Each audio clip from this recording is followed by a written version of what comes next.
The NBA is starting to look suspicious. It feels like they're targeting Luka Dončić on purpose, and the pattern is becoming so clear that even Larry Bird couldn't stay silent anymore. They hate him, and it's not because of how he plays.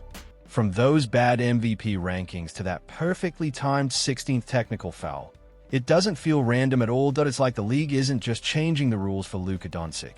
It feels like they're trying to push him down and ignore the truth. And when you really look at it, it hits different because no one else is saying it out loud. The disrespect toward Luka is getting so obvious that you can't ignore how bold these narratives have become. That's what Larry Bird seemed to be hinting at earlier. We're talking about a player putting up unreal numbers. Numbers that, if anyone else had them, the MVP race would already be finished. It even got to the point where Luka himself looked confused in a post-game interview when asked about the MVP rankings, like he genuinely didn't understand what was happening. Now look at the timing, because this is where it starts to feel even more questionable. Luka Dončić just dropped a 60-point masterpiece, shooting 18 for 30 against the Miami Heat on March 19th, 2026. Then he followed it up by becoming the first player since Michael Jordan to average over 40 points during a 6-game road trip. That's historic, no debate, but right after all that dominance, the new MVP ladder comes out, and Luka drops to 4th place, behind Shai Gilgeous-Alexander and Victor Wembanyama. Even though Luka is clearly the engine behind a Los Angeles Lakers squad that's won 9 of its last 10 games. At that point, even Austin Reeves couldn't stay quiet. He had to speak up and put it on record. Yeah, and he continues to drop an MVP race, which is insane to me. So I guess it don't really matter. Maybe he's got to score 60. I don't know. But here's the part that really makes you stop and think. Why is he the only one speaking up? This Los Angeles Lakers locker room is full of big personalities and confident voices. These are guys who usually aren't afraid to say what's on their minds. Yet when it comes to Luka Dončić and his dominance, everything goes quiet. Almost too quiet that it starts to feel controlled, like there's an unspoken rule keeping everyone silent. And if you know Austin Reeves, you know he's not afraid to stand his ground. This is the same guy who once told LeBron James straight to his face that Kobe Bryant is the greatest of all time and his favorite player ever. Like, who inspired you? Yeah, who's your favorite player? My favorite player ever was Kobe, as you know. You could see the tension right away. It got awkward, and LeBron James clearly didn't like hearing that.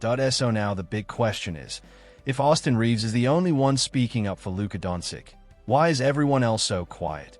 It almost feels like people are being told not to say anything. Because let's be honest, LeBron's legacy has always been about being the face of the league. If the NBA openly pushes Luka as the real MVP while he's on the Los Angeles Lakers, that could change everything. Suddenly, the LeBron era starts to fade, and the GOAT debate doesn't feel so certain anymore. Now look at the numbers, because this is where it really stops making sense. Luka is leading the league with 33.7 points per game. His 3rd in assists and 1st in rebounds among guards.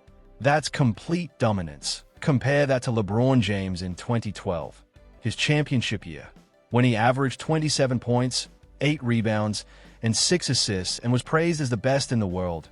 Now in 2026, Luka is putting up even better numbers across the board while shooting nearly 50%, yet is only 4th in MVP talks. Back then, those stats made LeBron untouchable. Today, Luka gets criticized for being too ball dominant. That shift doesn't feel natural. It feels forced. And this isn't just about MVP anymore. The real question is, what happens if Luka wins both MVP and a championship in the same season? If Luka Dončić pulls that off at 27, he starts reaching milestones faster than LeBron James ever did, and that instantly changes the whole historical conversation. While the media keeps downplaying him, it starts to feel like something bigger is happening behind the scenes in the NBA. The timing, the narratives, the silence, it all feels connected. At this point, it doesn't look random anymore. It feels coordinated, like there's a league-wide effort to slow Luka down before he fully takes over. And here's where it gets even crazier. This kind of unified push hasn't really been seen since the era of Larry Bird. It almost feels like the old guard is moving together, trying to downplay a player who's making past generations look less dominant. Things really blew up after a shocking moment from Kevin Garnett. On an episode of Kilograms Certified, He looked straight into the camera and said that Cade Cunningham and Jaylen Brown are having better seasons than Luka. That statement alone had people questioning everything. Like, what are we even watching anymore? And Jay Brown and Cade Cunningham are having better years all around basketball than bro.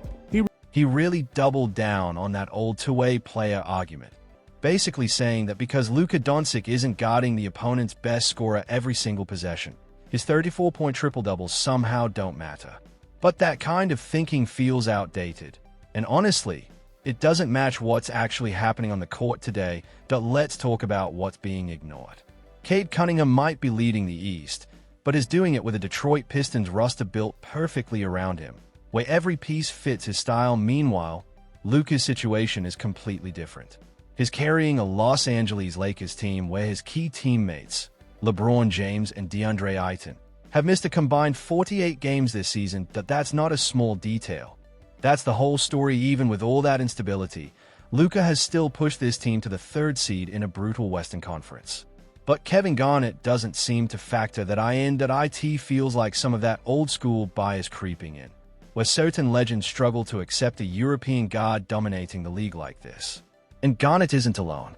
Voices like Michael Wilbon on ESPN are echoing the same idea. He even said, "Don't talk to me about a guy who plays half the court."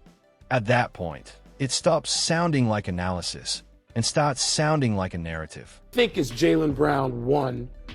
I think it's SGA 2. And I think it's Victor 3. And then don't talk to me about a guy who plays half the court. That take feels stuck in 2021. We're deep into 2026 now. If Michael Wilbon actually looked at the numbers, he'd see Luka Dončić sitting around the middle defensively, even ranking above some so-called defensive specialists. That alone weakens the argument he's pushing. Then it gets even more questionable. Fans looked into Wilbon's voting history and found that the player has given the most MVP support to is James Harden, a player who wasn't exactly known for elite defense in his prime. Yet Harden was praised as an offensive genius, while Luka, who's more complete right now, is pushed down to 4th. That just doesn't add up. Then you have Stephen A. Smith suddenly switching up. For years, he criticized Luka, conditioning, complaining to refs, all of it. But right after that 60-point game, he goes on First Take saying he's ashamed for leaving Luka out of the MVP race. The timing feels convenient, not genuine, especially with the Los Angeles Lakers pulling big ratings and his ongoing tension with LeBron James. It comes off more like strategy than real support, and it doesn't stop there. Former players like Quentin Richardson and Udonis Haslem are pushing the idea that Luka's high usage rate hurts winning basketball. But that argument falls apart when you compare it to how other stars are treated. Guys like Anthony Edwards and Shai Gilgeous-Alexander get praised for taking over games with that same alpha mindset, despite having similar isolation numbers. When they do it, it's leadership. When Luka does it, it's a problem. That's a clear double standard. Even Jeff Teague took it further, saying he hates watching the Lakers because Luka slows the game down and argues with refs. But this is the same guy who used to defend Harden's high-usage style as offensive brilliance. Now Luka is generating even more playmaking impact and a higher team offensive rating. And suddenly it's bad basketball. That contradiction stands out immediately. Then Gilbert Arenas added another layer, suggesting Luka gets a pass because he's a European player, while American stars like Jason Tatum get criticized for similar roles. At that point, it stops sounding like basketball analysis and starts hinting at something deeper. When you put it all together, it's hard to ignore the bigger picture. This isn't just about stats, usage, or defense anymore. There's a real tension building as international players take over the league, and not everyone seems comfortable with that shift.